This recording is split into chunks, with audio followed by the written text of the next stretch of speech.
Catching up with guest this afternoon is a former Notre Dame basketball and baseball star. He's a 2014 MLB draft pick, a 2015 NBA draft pick, and a member of the class of 2015. Current guard for the Milwaukee Bucks. Everybody welcome Pat Connaughton back to campus. All right. Yeah. Got it? All right. Now, Pat, you grew up outside of Boston. Yep. Did you grow up an Irish fan? What was your first interaction with Notre Dame? Yeah, being in a big Irish Catholic family from Boston, I would say Notre Dame was pretty prevalent in a lot of my childhood memories. I always remember having a hat or a sweatshirt or something, and I always remember as a kid trying to draw the ND logo, the intertwined N and the D and stuff like that. So it was definitely big, and my grandparents always wanted to watch the football games on Saturday, so I grew up around it. Now, let's talk a little bit about your high school days. Obviously, a standout basketball and baseball star. So we always hear about how complex the recruiting process is for a one-sport athlete. What's it like for a two-sport athlete when you're wanting to play both sports at the next level? It took, I would say, a good amount of time and effort, but more than anything, just being up front with all the coaches and the recruiters and things of that nature. For me, I was fortunate because baseball came a lot earlier. Everyone assumed I was going to play baseball in college. Everyone assumed baseball was my sport. So the first scholarship I got offered was my freshman year in high school to BC for baseball. And at that time, the coach of BC was Mick Aoki. And so he offered it, and the first thing I said to him was, I appreciate it, Coach, and I don't want to pass this off like it's not a big deal, because obviously I feel like it is, but I'm a freshman, and I'd really like to see what happens first with basketball. I have a real passion for it, and I want to make sure I give myself that opportunity before I make a decision. And he was very appreciative of being up front, but also, very honest with me, like, hey, look, the scholarship, we'll try to keep it there for you. We don't know if it will be there if in the year or 2 years or whenever you actually decide to make a decision. I said, yeah, no problem. And he started to come to a lot of my baseball games. Growing up, obviously, in the Boston area, he was able to come to a lot of them, so I developed a great relationship with him. And when basketball started to come around going into my senior year, Notre Dame was the first school that offered me. And when I was coming on my official visit, I got a phone call from Coach Aoki. And I looked at it, and my first thought was, oh, shoot, I didn't tell him, that basketball's worked out. I didn't call him back. I didn't tell him, sorry, BC may actually stand for backup college. But, it's something that I didn't answer it, and he left a voicemail, and what he said to me was, he always called me Big Man. He was like, Big Man, I heard the basketball thing worked out. I heard it's going well.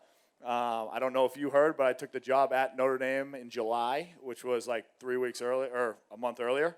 I've already talked to Coach Bray.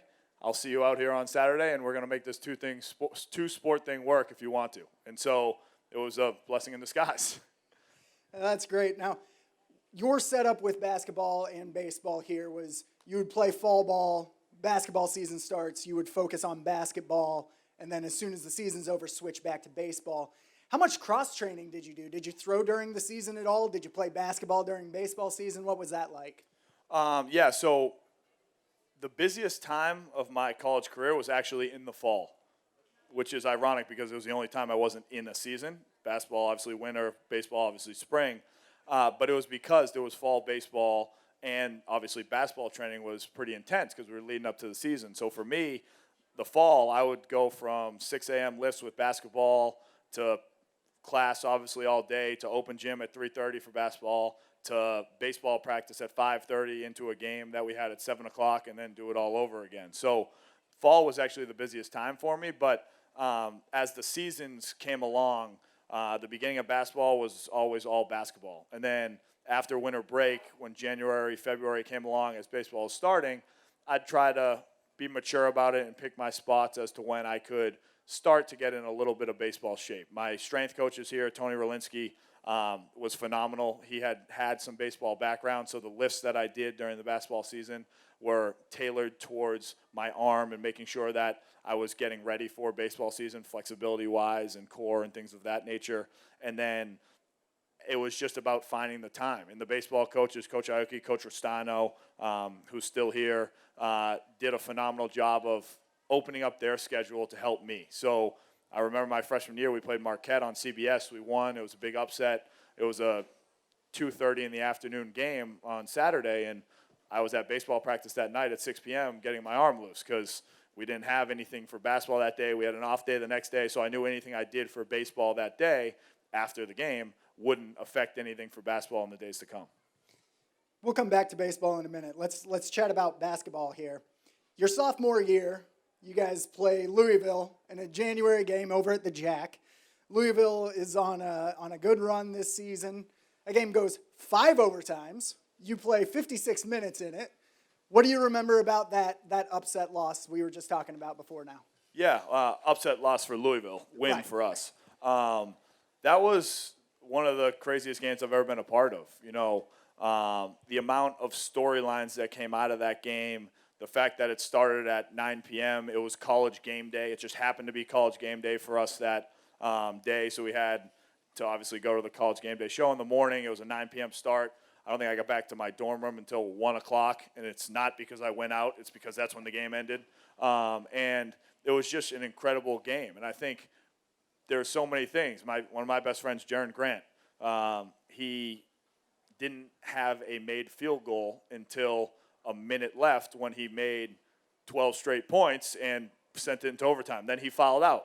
Garrick Sherman didn't play a minute until overtime, and then he had 17 points at the end of the game. So there were so many different things that happened, so many things that had to go right for us to win that game, but it's one of those games that is the definition of an instant classic, and it's just good to be on the winning end of it. Feels a little better the next day when you're sore. Now, your first couple years, you guys make the NCAA tournament. Your junior year, you miss out. You have a losing record. Let's talk about your senior year. At what point did you realize that you guys could be something special? Was that before the season, during the season? Was there a turning point? Yeah, I would actually say it started my junior year. I would say, we had a tough year, a year that none of us wanted to be a part of. But it started then because that was the year Jaron was dismissed for the second half of the season. It was the year I got drafted for baseball. So there were two things that happened that could have led to both him and I not coming back. Him and I had obviously a great friendship before then, but we started to really grow and talk about what we wanted our legacy to be at Notre Dame, what we wanted to be able to leave behind at a school that had done so much for us. Me with the two sports, him with obviously his basketball career and things of that nature. So we wanted to make sure that when we talked to each other, it was about coming back our senior year. And when we did come back, how were we going to lead the program to not just be better than the year before, but to do a complete 180? And it all started in the summer. Now, I think one of the biggest things was it was on Jaron to be the leader for the summer because I was playing pro baseball. So for him, that summer was huge. He was always a great lead by example guy. He got to have a little bit more of a lead by voice guy because that was his role for that summer. We went on a foreign trip to Italy, which you're allowed to do by NCAA rules. So we played a little bit together in the month of August when I got back from baseball and they had been training all summer. So we had a little bit of, continuity before the season started. But the biggest thing was just the leadership aspect that Jaron and myself wanted to instill in the whole program. And that was, the team goals come before personal goals. And I think a lot of times in college basketball and in college sports in general, that can get mixed up. Guys want to play professionally so bad. It's been their dream since they were born. But how do you get there? A lot of people think you get there from personal goals, achievements, stats, things of that nature. But we wanted to make sure that the team understood personal goals can be achieved if team goals come first. When we're winning and we're playing great team basketball, but our team is good, that's what people want. That's what the next level wants. They want people that are going to help them win. At the end of the day, professional athletes get paid to win games. And that doesn't always happen by scoring the most points or having the most rebounds, giving the most assists, whatever it may be, playing the most minutes. There are different aspects to winning, and that was what me and Jaron really kind of hung our hat on that summer leading into the year. And I think that's why we were able to have such a great year, because people understood, hey, even if I have a bad game, but we win, I'm not going to sulk on it because we won. Like, it's a team thing. And we did a good job of making sure as a team we hung out more than just on the basketball, during basketball events or on the basketball floor. We did a lot of stuff as a unit off the court as well during football season and things of that nature. You mentioned a 180, and it was. You guys started the year 15-1. You got a win in the Dean Dome. You beat Duke, climbed into the top 10 in the rankings. What about that regular season stands out to you? I would honestly say, and maybe it's just the competitive nature in me, but one or two of the losses we have stuck out most. We lost to Pittsburgh at Pittsburgh. We had a chance to win it in like the final 5 seconds. We missed a shot or two that could have won the game for us. And then Syracuse was the game before like senior day that we had lost. And those two losses were ones that as a team we always look back on and kind of kicked ourselves for. But the reason I say those two is because I think that kept us humble. We played really well that year. We had some big wins, as you said, but those two losses were to teams and during games that we felt like we should have won. There was a game against Duke at Cameron. We got smoked. But throughout the course of a 38-game season, which is what we had that year, you're going to have a few games that you got to learn from. That Duke game was one of them. Those other two games, they left a bad taste in our mouth, or a worse taste in our mouth. So, but I think they kept us humble, and I think that's what kind of helped accelerate our desire and will to continue to get better and understand, hey, come the postseason, we can't have those games because it is a one-and-done type of deal. In the postseason, you head into the ACC Tournament, and you get the double bye. Then you play Miami and Coach Jim Larinaga, who led George Mason to the Final Four. Next night, you play Duke and Coach K. And then for the championship, North Carolina and Roy Williams. So a real easy stretch for you. How do you stay sharp? How does the team play 3 games in 3 nights and come out with the first ACC championship in men's basketball history here? It was about taking it one at a time. And it was about kind of reminding guys, hey, this is what we worked so hard for. This is what we started in the summer. This was the entire process of building towards this moment. And it's about making sure we take it one game at a time, but that same understanding. It's team before self. And that's kind of how we were able to come out. In that first game against Miami, we came out running on all cylinders. I remember we were cruising by the end of the first half. Second game against Duke, they were arguably, to other people's standards, one of the best teams in the ACC. They ended up winning the national championship. So I think the most satisfying part about that whole run was taking on Duke and North Carolina in back-to-back days in Greensboro, North Carolina, both essentially away games, and being able to beat them and win the ACC championship, which obviously was known as Tobacco Road Championship to most people. You get into the NCAA tournament, and you're a 3 seed. Now it is really one and done if you come up short. Opening weekend against Butler, it kind of looks like it might end up that way, a nice short stay for you guys.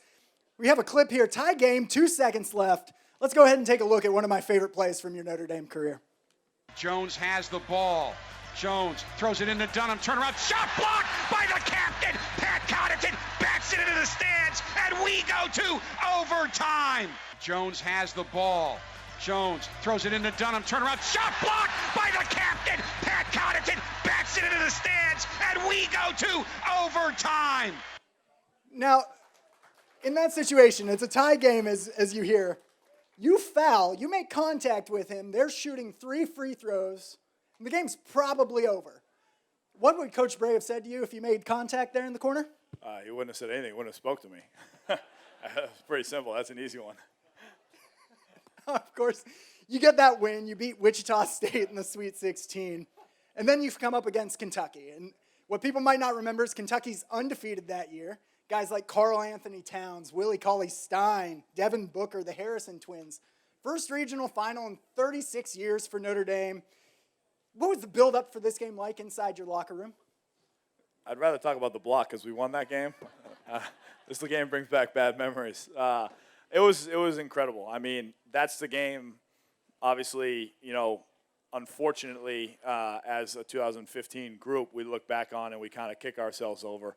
We were winning. We had the game kind of not in hand, but we had the control of the game for 38 and a half out of the 40 minutes that we had to.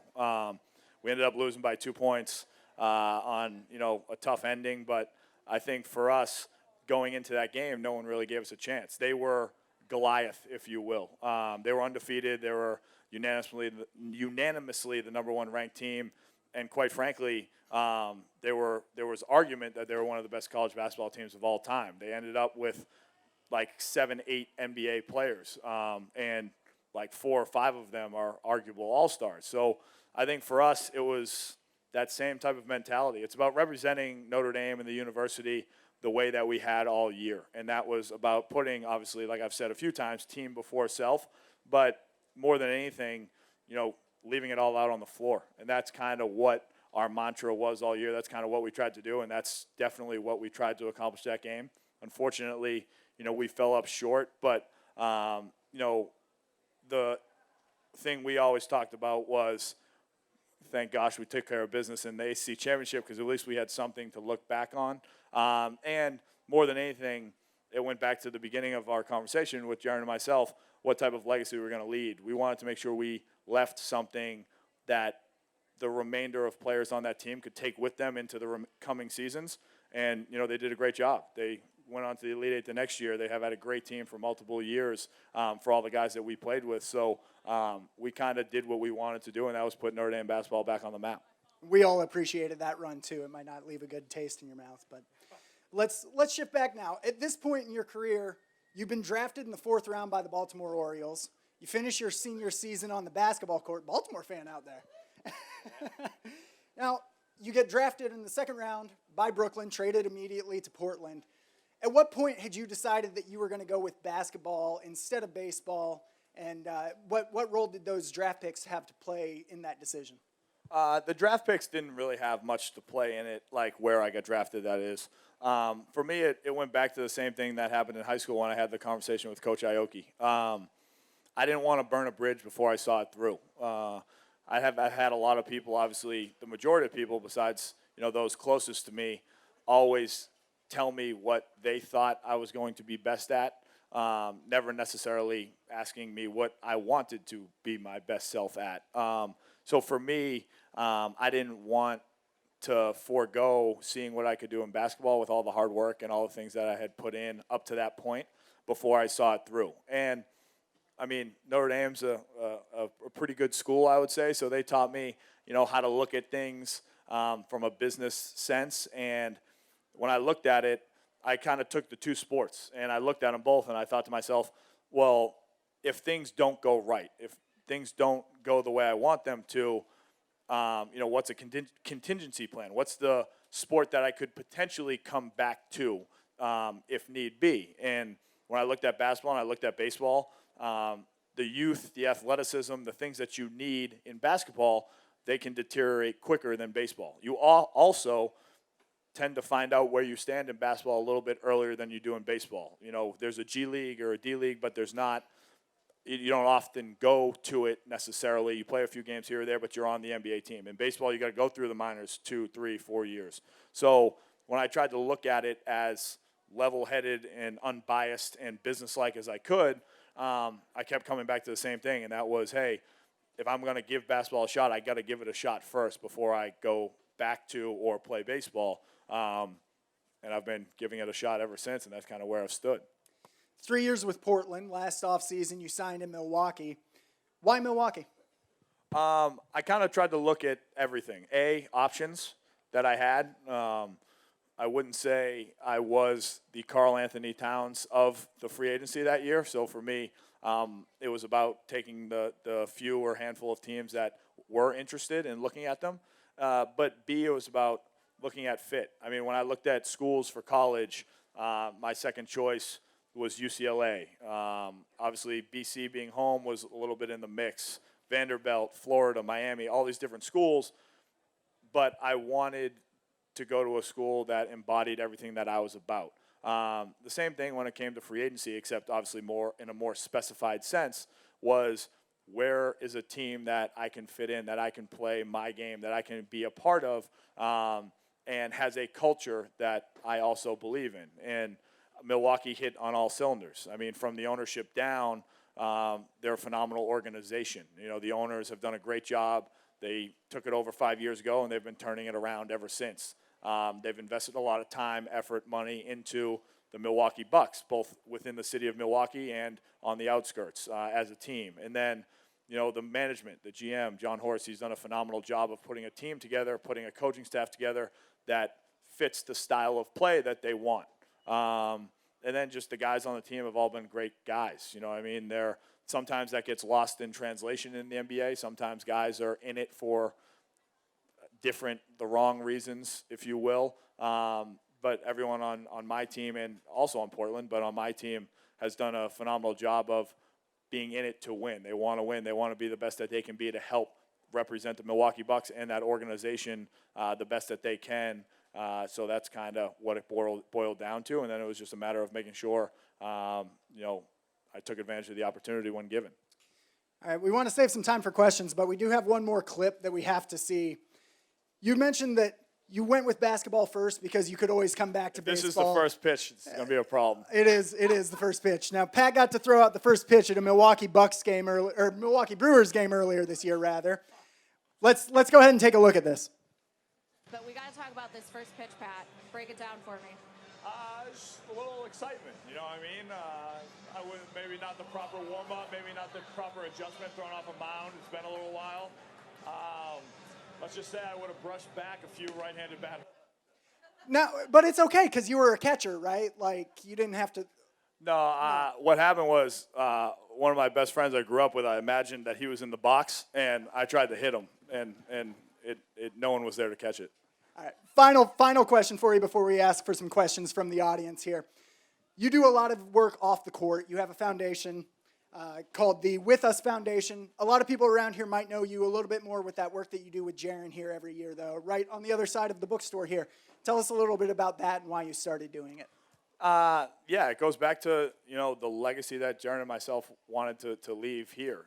We wanted to give back to a place and a community and a city that had always supported us throughout our entire careers here and beyond. So we wanted to find a way to do it, and the best way that we knew how was looking at the things that we learned at Notre Dame. Obviously, as student athletes at Notre Dame, you come in and you want to put all the time and effort that you can into your sport. You want to not just win games in college, but develop your craft and become the best athlete you can to hopefully go on and play for your livelihood and play pro somewhere along the lines, right? But Notre Dame did a great job of instilling in us it's about more than just the athletic part of it. That whole mantra that a lot of student athletes at Notre Dame use, the 4-year decision for 40 years, the 4 for 40, comes into play. There's more that goes into it than just basketball and working out and doing all the things that you need to do for basketball. There's class, there's homework, there's different things that you have to do here at Notre Dame that they hold you to a high standard to make sure that you accomplish in order to be able to put your best foot forth in athletics. So when we hung around and put our minds together on what to do, we wanted to make sure that people within this community, within the city of South Bend, around Notre Dame, we were showing that type of dedication to the kids coming up, showing that to the next generation. We wanted to use our platform for more than just bouncing a ball and dunking the ball or doing whatever. We wanted to make sure that whatever we did to give back was showing kids that there's more than just athletics, even though athletics are a big part of our lives. So we wanted to do a backpack drive. We wanted to get kids excited about going back to school because that's what we learned here. And we learned throughout our lives that, unfortunately, someday along the line, sports will end. And it's about more than just what you did on the court. It's about what you do off the court. And that's kind of why we've wanted to start to use our platform to affect as many people as we can in a positive light. All right. Who has a question for Pat here? Let's see if we have time for a couple. Get your hand up, and we'll come around with a microphone for you. Pat, Kevin Calabria, Reading, Pennsylvania. I was in the stands as a student when we beat UCLA in 1974 for the 88-game streak, but I was also at Greensboro for every game. And I was at Pittsburgh, and I was at Cleveland. So I just want to thank you so much for great memories, two of the greatest basketball wins for Notre Dame. But a personal question, your vertical jump is ridiculous. What did you do as a kid to increase it? Did you do anything, or is it all God-given? Well, first, I want to thank you for the support for coming to all those games. So maybe it wasn't an away arena in Greensboro if you were there. And second, it was a mixture of yes, there had to be some God-given ability to jump, but I would say a lot of it came with, like, the hard work. I watched or read a Sports Illustrated for Kids article when I was in 6th grade. Vince Carter dunked when he was in 6th or 8th grade. I think it was 8th. And I said to my dad, I want to dunk by 8th grade. And he bought me a weight vest, and he said, if you want to dunk, you got to the statement, the action has to match the statement. Whatever I'm doing on a daily basis to fulfill the statement that I said, they have to line up. So I had my road at home was this huge hill. I'd take the weight vest, strap it on, and I'd run up the hill. I'd take the weight vest, and I'd have like a little set of stairs, and I'd jump up and down the stairs. I'd put the hoop in my backyard down to 8.5, 9 feet. I'd put the weight vest on, and I'd try to dunk with it on. I had this fascination about being able to dunk, and I think it was because, unfortunately, there are some stereotypes within the world, and for me, I knew it was going to come down to disproving those stereotypes, and dunking was going to be a big part of that. So I was able to accomplish dunking by 8th grade. It might have been in the spring semester. I was hoping to be fall, but it's all right. I was able to do it, and a lot of it had to do with just the hard work and the dedication that I kind of matched up with what I said I wanted to do. Right over here. Based on that clip, it looks like you made the right decision. Appreciate that. Who's been the toughest guy to guard in the NBA? Kevin Durant. I'll elaborate on that. He's very unique in the way in which obviously he's built, which I'm sure all of us that know Kevin Durant or seen him play would agree with. But it's a different animal when you're actually guarding him. He's legitimately 7 feet tall. His arms are 7'5", whatever they may be. But he can really shoot. I mean, a lot of us watch, obviously, LeBron James, Giannis, my teammate, who I personally think is the best player in the league. But their games are a little bit different. Their games are tailor-made towards the athleticism that they have and the things that they're able to do that nobody else in the world is able to do. Kevin Durant is the same size as Giannis, but he shoots like Steph Curry, right? And when you match up those two things, personally, I think a lot of people in the NBA would agree, but personally, that's a tough cover. He's shooting the ball almost above where I can jump to. And as we just alluded to, I can jump relatively high. So when he misses, most of the time he missed. Like, you didn't do a whole lot to make him miss. He just happened to miss. So I would say he's probably the toughest guy to guard. You've probably watched that play against Butler, the block shot, many times like I did the next day. And for the audience, there are several components. The play starts off at the top of the key, and he shoves you off.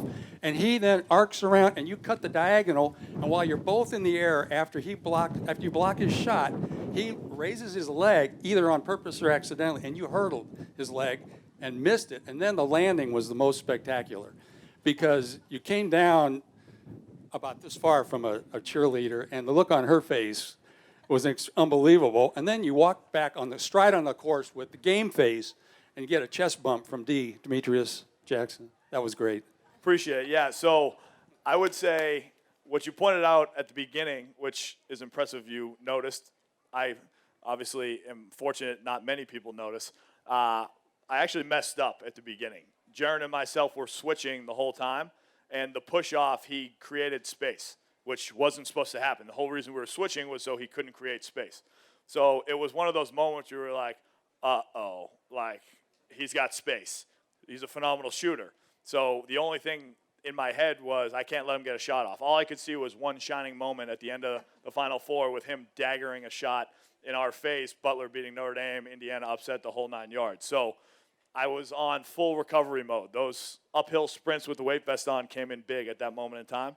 And then, it was about making sure I didn't foul. That was the second thing. So being able to jump, making sure I didn't foul. I knew whether he did it on purpose or not, I don't know, but the momentum in which way he was going, I knew his foot was going to come up. That's usually the way it happens, especially as a right-handed shooter.